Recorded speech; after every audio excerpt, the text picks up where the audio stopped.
Hello dear patients, today we are going to review the case of rashes appearance on tongue after cunnilingus.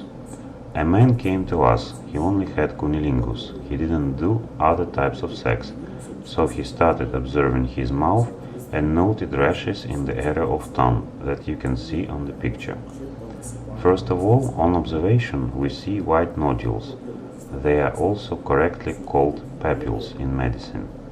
Analyses for sexually transmitted infections were taken from the surface of these rashes and from the throat. These are smears. The contact was quite a long time ago, approximately 2 months ago, so blood was taken for syphilis, HIV and hepatitis.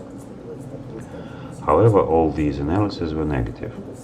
During a careful observation, rashes were also found in the area of arms, in the area of one arm, but they had a minimal character, as this man thought that these are scratches.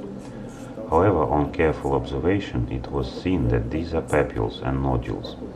So a diagnosis of Lichen planus was set here.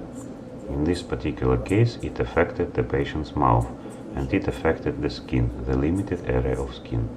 You can watch a separate video about Lichen planus on our channel. If we talk about oral cavity, then 4 forms are pointed out. These are white keratotic papules that you see in this case. They can fuse, forming small plaques as in this case.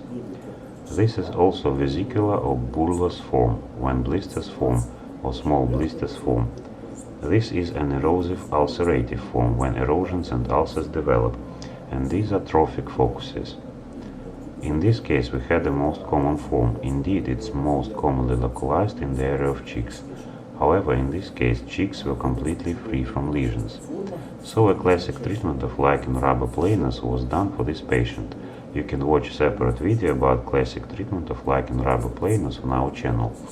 A course of sodium thiosulfate and calcium gluconate injections was done. Prednisolone was prescribed, as well as anti-malarial medications. You can watch a separate video about this topic on our channel. So 3 of such courses were done with a 10-14 days interval between them, and as a result these rashes completely resolved.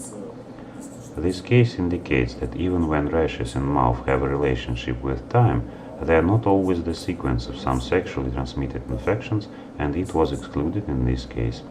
Often these can be skin diseases that affect mucous membranes as well. If there are any rashes on the area of skin and mucous membranes of mouth cavity, including the ones that you relate to sexually transmitted infections, you can consult dermatologists, venerologists and urologists of our paid medical center of Dermatovenerologic dispensary in Moscow. We have experienced specialists who do diagnostics and treatment of such diseases. We are waiting for you in our clinic. Please subscribe to our channels on YouTube and Instagram. Thank you for your attention.